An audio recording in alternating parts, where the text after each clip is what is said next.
Assalamualaikum warahmatullahi wabarakatuh. Saya Nani Cynthia ingin mereview tentang desain stasiun kerja. Ya, oke, yang pertama kita masuk pengertian ergonomi.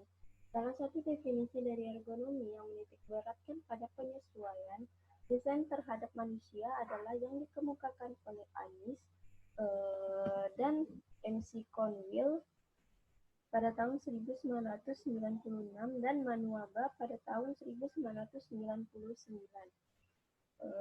Di sini ergonomi adalah kemampuan untuk menerapkan informasi menurut karakter manusia, kapasitas dan keterbatasannya terhadap desain pekerjaan, mesin dan sistemnya, ruangan kerja dan lingkungan sehingga manusia dapat hidup dan bekerja secara sehat, aman, nyaman, dan efisien. Sehingga menurut Pulat, pada 1992 menunjukkan konsep desain produk untuk mendukung efisiensi dan keselamatan dalam penggunaan desain produk.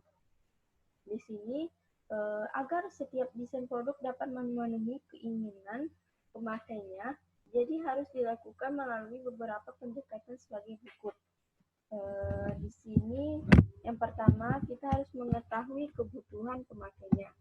Lalu yang kedua kita mengetahui fungsi produk secara detail. Lalu yang ketiga melakukan analisis pada tugas-tugas desain produk. Yang keempat, mengembangkan produk. Dan yang terakhir, melakukan uji terhadap pemakaian produk.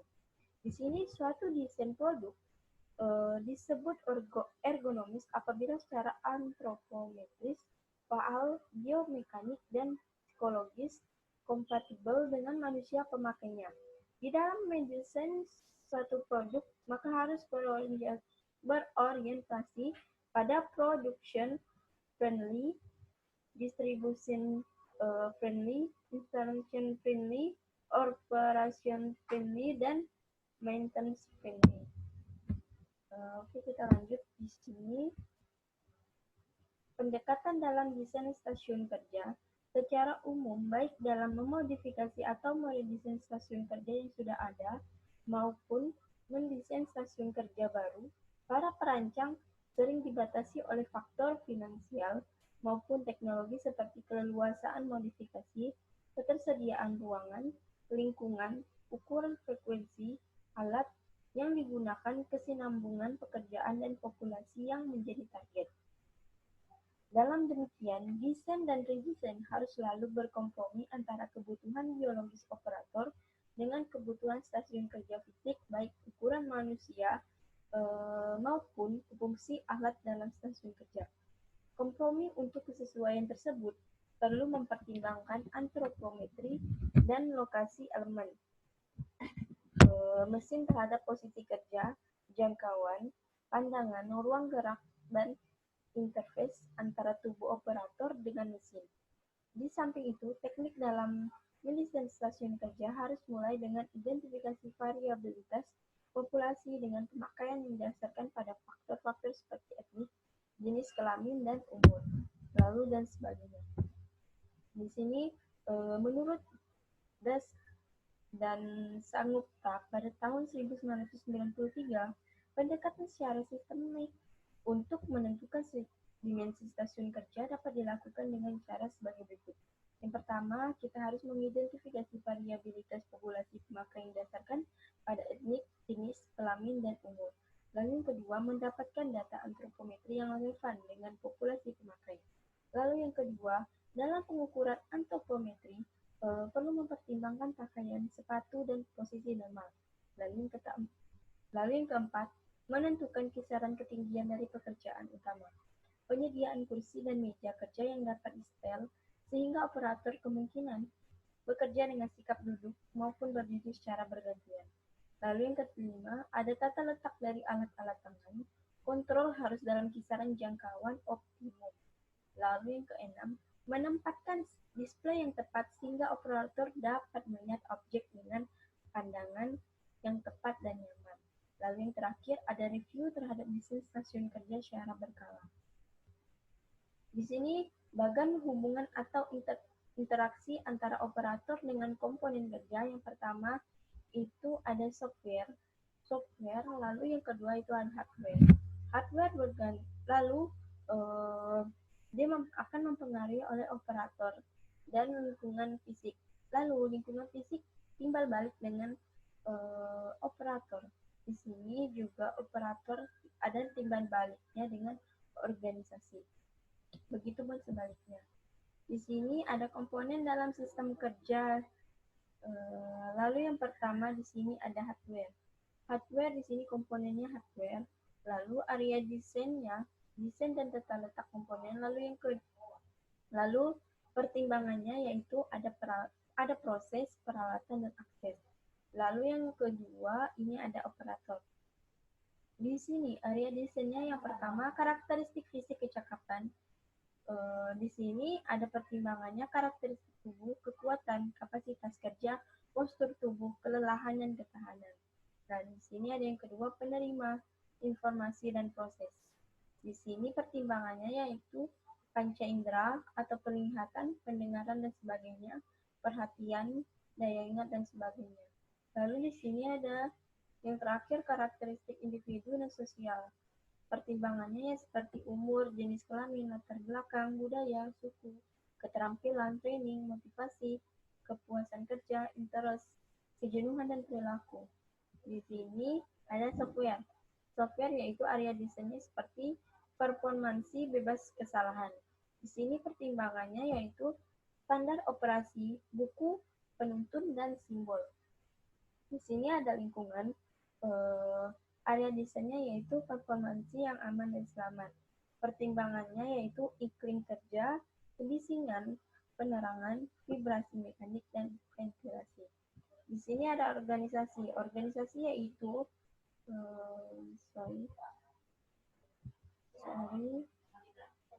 lanjut. Di sini ada organisasi. Area desainnya yaitu organisasi personalnya dan atau produksi. Di sini waktu pertimbangannya yaitu waktu kerja, istirahat, rotasi kerja, kerja bergilir, interest, kepuasan, tanggung jawab, lalu interaksi sosial dan sebagainya. Di sini ada pertimbangan antropometri dalam desain.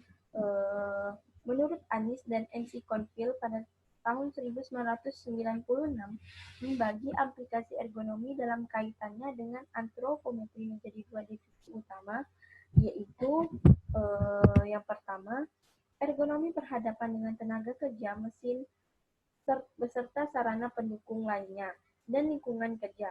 Tujuannya, ergonomi dari divisi ini adalah untuk menciptakan kemungkinan situasi terbaik pada pekerjaan sehingga kesehatan fisik dan mental tenaga kerjanya dapat dipelihara secara efisiensi, produktivitas, dan kualitas produk dapat dihasilkan dengan optimal.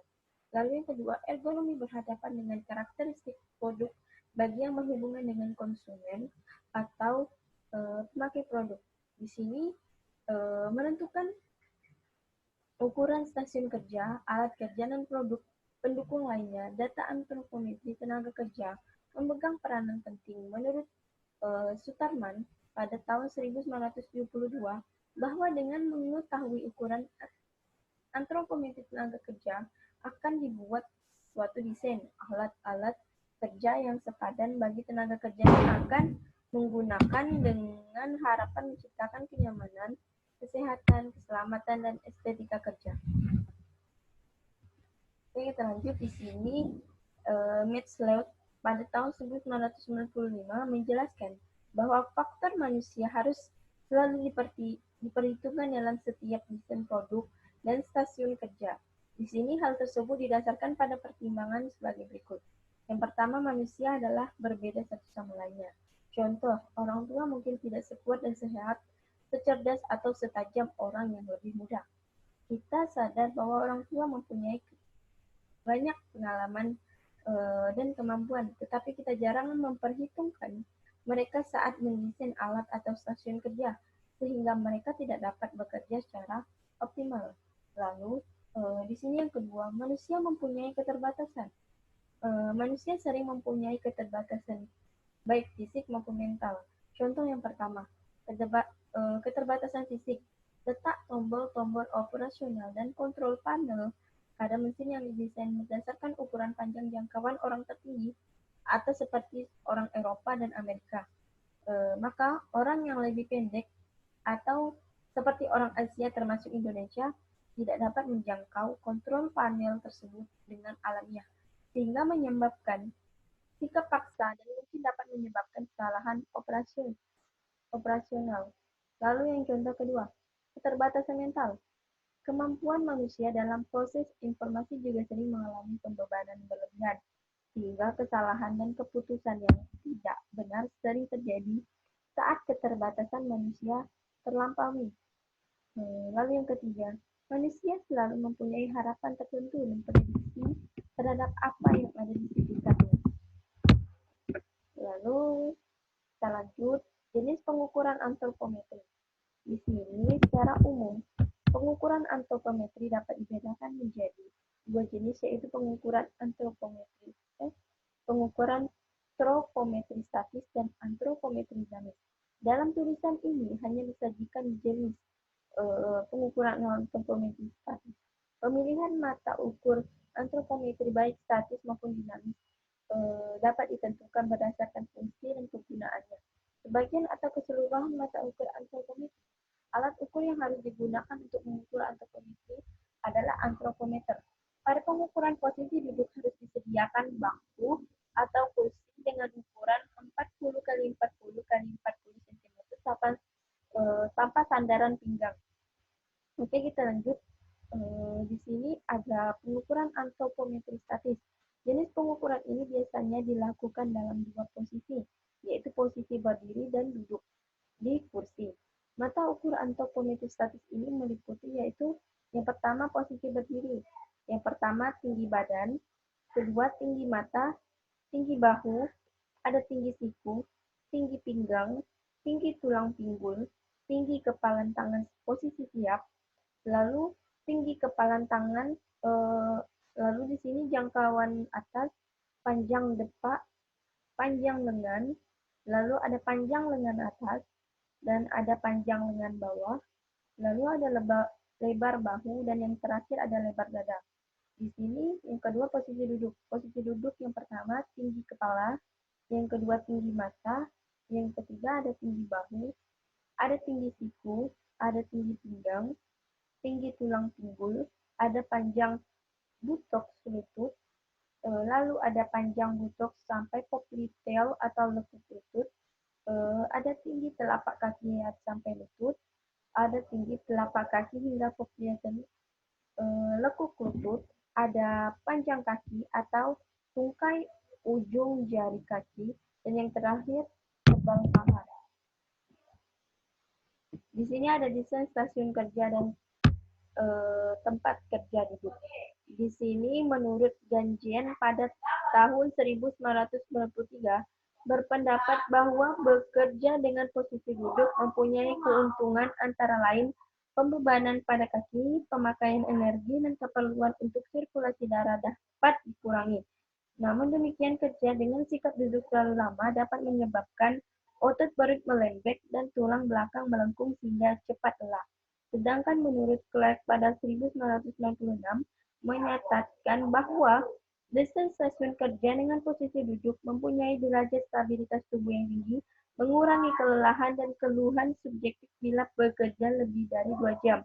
Di samping itu, tenaga kerja juga dapat mengendalikan kaki untuk melakukan gerakan.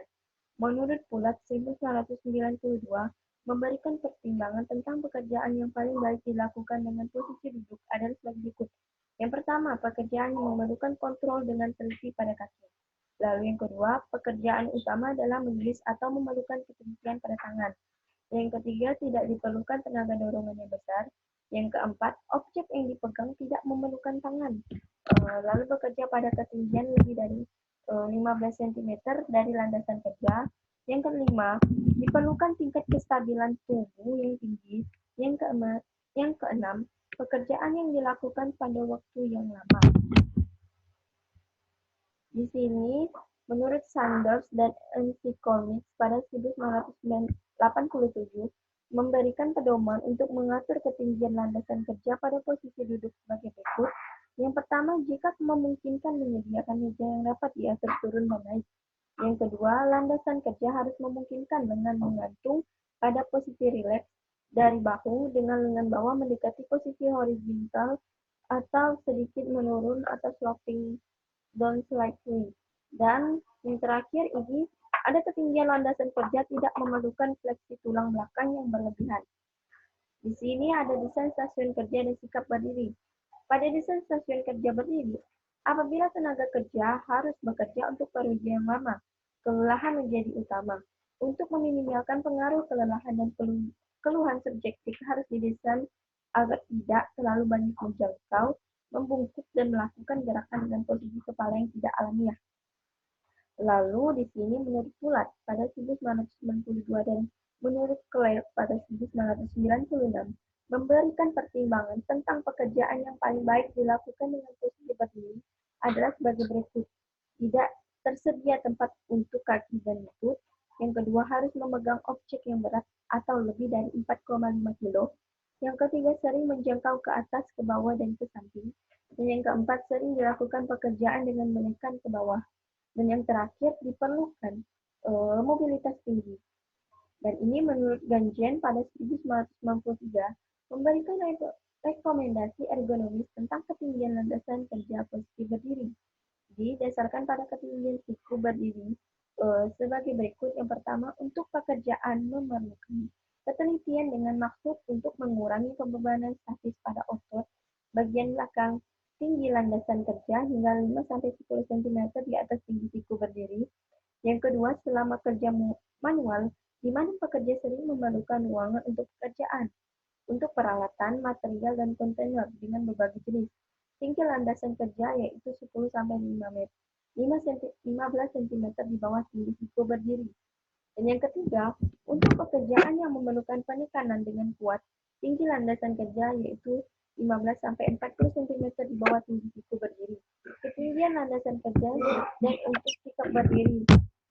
Di sini ada desain stasiun kerja sikap berdiri. Yang pertama, ini bisa dilihat landasan kerja untuk sikap kerja berdiri. Yang pertama,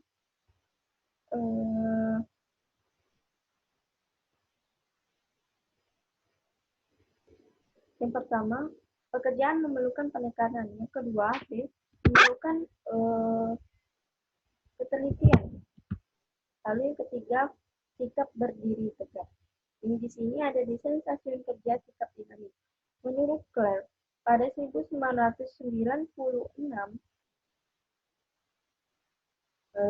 mencoba mengambil keuntungan dari kedua posisi tersebut dan mengkombinasikan desain stasiun kerja untuk posisi duduk dan berdiri menjadi satu desain dengan batasan sebagai berikut. Yang pertama, pekerjaan dilakukan dengan duduk pada suatu saat dan pada saat lainnya dilakukan dengan berdiri saling bergantian. Lalu yang kedua, perlu menjangkau sesuatu lebih dari 40 cm ke depan dan atau 15 cm di atas landasan kerja. Lalu yang terakhir, tinggi landasan kerja dengan kisaran 90-120 cm merupakan ketinggian yang paling tepat untuk posisi duduk maupun berdiri. Stasiun kerja untuk sikap kerja dinamis atau duduk di suatu saat dan berdiri di saat lainnya. Contohnya seperti gambar ini. Oke, mungkin itu saja yang bisa saya review dari materi desain stasiun kerja. Saya Nancy Cynthia, mohon pamit undur diri. Wassalamualaikum warahmatullahi wabarakatuh.